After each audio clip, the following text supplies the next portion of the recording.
There actually were some data using the shuttle run test that showed about a 4 or 5%, sorry, a similar decline to the one that we showed.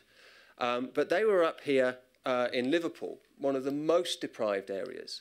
And Stratton and co-workers from the University of Liverpool there also found that BMI increased by the same amount as fitness decreased. So naturally concluded that it was the increase in BMI that was causing the decrease in fitness. The larger children couldn't run as fast, which seems logical. Strangely, BMI increases are not homogeneous across the board. Data from 2003 from a nice affluent area, Tonbridge in Surrey, by Georgiadis et al., showed that BMI of girls particularly hadn't increased at all from 1993 to 2003. And they said that this was probably because they were in an affluent area. So what were we expecting? Well, we were in this colour, so we expected stable BMI and, based on the global data, maybe a 4% decline in the children's fitness. So this is what we got. Okay, that's the first one. There's 300 kids in each side, and they're 10 years old. There's the BMI. We actually had a decrease in BMI in the girls. Not significant, but it went down. There was a small increase, about 4%, about just under a kilo per person increase in boys. So no real changes in BMI as we expected. So let's have a look at our data. Well, the boys decreased their shuttle run performance by 7% and the girls by 9%. So that is a rate of twice the global average. Quite shocking, we thought. What's more shocking is this is the sort of scientific way of doing it, looking at running speed. We do this because our statistics work better. Children don't care about their running speed. They care about who wins. And they care about how many shuttles, who's out first, who's in last. That's what they care about. If we actually express this as performance, the number of 20-metre shuttle runs that the children do, their performance decreased by 34% and 37%. Now, for those of you who haven't watched 8,000 bleep tests like I have and can't visualise it, I'll try and put this a different way. Just how much worse has it got? Well, the mean in 1988 was 56. And in 2008, it was 38. So it's a whole standard deviation drop. Okay? It's like, if I put this in BMI terms, it's like every kid now, the average BMI being at the 85th percentile. The average child in 1998 would have beaten 85% of children in 2008. And the last child, the worst performing child in 1998, was now Mr. Average or Mrs. Average. The range was 20 to 109. Now, the distribution is slightly skewed in this as well. So in 1998, lowest was the 20 was the lowest score, and it's now the modal value. So our kids today, or in 2008, most of them, the average kid is as bad as the worst kids 10 years ago. There's been a huge drop in the actual ability of these children to run. The changes are, and this is not very scientific, just much worse than those that we've seen in BMI. The BMI distribution has not shifted upwards in that way at all. So fitness seems to be suffering much more than BMI. As has been mentioned, this made it into the Chief Medical Officer's report, which we're very pleased to see. The Chief Medical Officer even included a diagram of the 20-metre shuttle run test, which I hope you'll find useful. We came in there. The decline is independent of increasing childhood obesity, and that's the most important thing that I think. There's also a nod down there, you can read this for yourself at your leisure, to the importance of fitness and fatness and the relative risks there. So this is starting to make it onto the public health radar. We've also measured some other aspects of fitness because we recognise that cardiorespiratory fitness or running is not the only thing that children do. Muscular fitness, measurement of strength, is what I've described here as probably the next best thing. There's emerging evidence over the past 5 or 6 years to show that it's very predictive of development of metabolic syndrome in children. It predicts metabolic ill health and even premature mortality in adults because it's indicative of low muscle mass. And for those of you who know about insulin transporters, you know that you need muscle mass in order to get rid of blood glucose, and it's part of a homoregulatory response.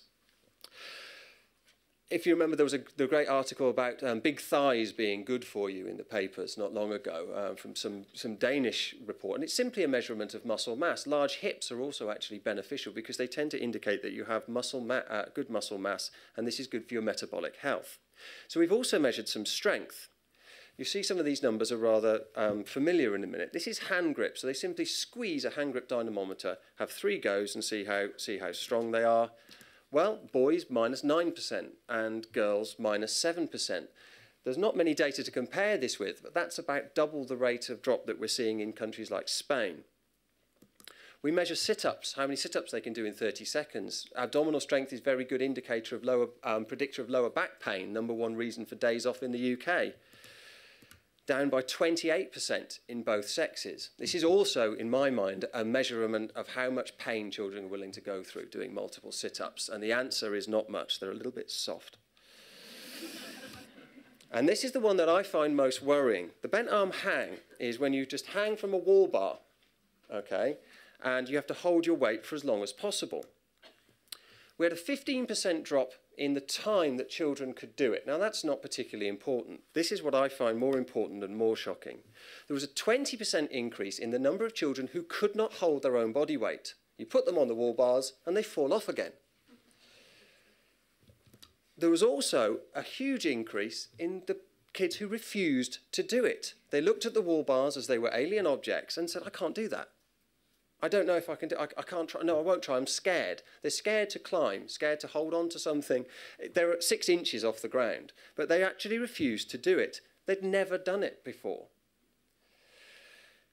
Make of that what you will. So we're seeing this decline in strength and aerobic fitness, and it seems to be independent of BMI. What we are also doing is looking at factors which are associated with fitness. So trying to give you some good news, some things that we can do, some maybe things that we can aim for in public health policy. Some data which are going to be published very soon are on breakfast frequency. I know we're going to be talking about school day nutrition soon. About 25% of boys and about 35% of girls don't regularly eat breakfast. About 15% of girls never eat breakfast before they go to school. The #1 reason, trying to control their weight. Boys' #1 reason is they can't be bothered and they don't have time. I'm going to group these two never and sometimes together just for now. And let's look at what we looked at. We looked at their likelihood of being classified as unfit. This is clinical low fitness. We take the always group as a reference category here, so their likelihood is 1. Look at the sometimes group, and what you find is that the girls are about 50% more likely to be unfit if they only sometimes eat breakfast. In those that never eat breakfast, however, in boys, they're twice as likely to be unfit, and girls about 70% as likely to be unfit. So it seems that eating breakfast is associated with good cardiorespiratory fitness. Now, the mechanism, we don't actually know, but there's certainly something to work on there. This is one of my favourite slides. This is from Sustrans. This is what they call, I think, a no-brainer. These are the rates of overweight children, and this is how many people cycle. There's a trend there somewhere. I just can't quite see it at the moment. There's something there. We'll come to that in a minute. One thing we have looked at, well, is cycling. We wanted to look at how many girls and boys cycle and whether they were fit. One of the reasons why there are 8,000 children in our study is to get enough cyclists to do some statistics on. Because less than 2% of children cycle to school. 95% of children have a bicycle, but only 2% cycle to school. In girls, it's about 1%. We published this paper last year, and it's been picked up by Sustrans and a number of other people. This is the statistical way of putting it. We looked at if walkers were fitter, they're about 30% fitter. Girls are 10 times more likely to be fit if they cycle to school than those who don't, or those that use passive transport. In boys, about 30% more likely to be fit.